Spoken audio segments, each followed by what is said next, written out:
İnsan papillomatoz virusu təbiətdə yayılmış, özdə həm virusogenlik qabiliyyəti, həm də onkogenez, yəni onkoloji xəstəlik törətmə qabiliyyəti olan viruslardır. Və biz bu virusları ona görə öyrənirik ki, gələcəkdə qadınlarımızda uşaqlıq boynu xərçənginin qarşısını ala bilək.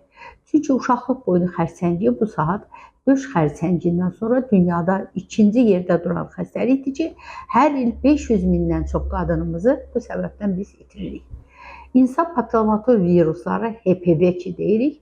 HPV virusları cinsi yolla yoluxan bir xəstəlikdir və cinsə həyat görən hər bir qadında bu virus ola bilər.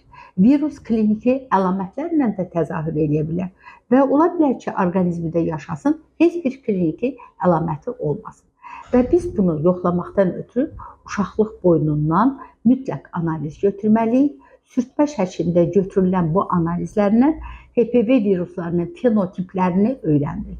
Çünki bu virusları biz öyrənəndə onları aşağı risk qrupasında və yuxarı risk qrupasında olan viruslara bölməklə öyrənirik.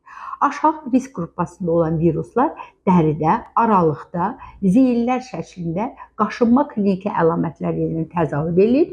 Yüksək virusogenlik qabiliyyəti olan viruslar isə onlar artıq uşaqlıq daxilində, hüceyrə daxilində dəyişiklik əmələ gətirməklə uşaqlıq boynunun kanserinin yaranmasına səbəb ola bilər. Ona görə də bütün Ümumdünya Səhiyyə Təşkilatı uşaqlıq boynunda xərçəngin əmələ gəlməsinin qarşısını almaqdan ötürü artıq təbabətdə çox geniş yayılmış HPV vaksinasiyasından istifadə edirlər.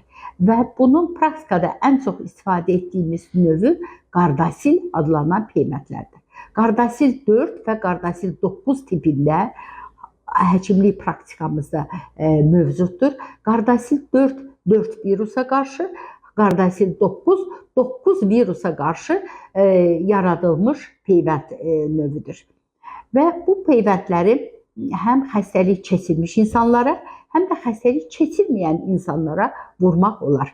Xəstəlik ilkin profilaktikası 9-11 yaşından başlayır.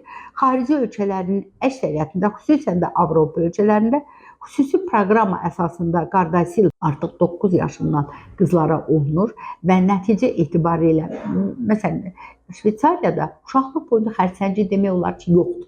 Çünki bu proqram o qədər gözəl həyata keçirilir.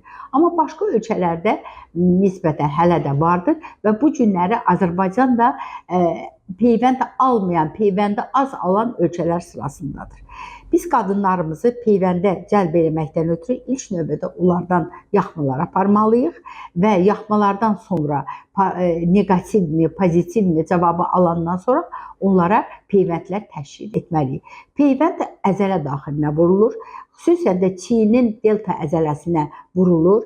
İynə 90 dərəcə bucaq altında əzələyə yerləşdirilməklə aspirasiya olunsun, heç bir qana düşmədən vurmaq lazımdır əzələ daxilinə. Demək olar ki, bunun yan etkiləri yoxdur. Sadəcə olaraq bütün peyvəndlər kimi yerli qızartı, ümumi balaca üşütmə verə bilər, yerli ağrı verə bilər. O da bir neçə gün içərisində keçib gedir.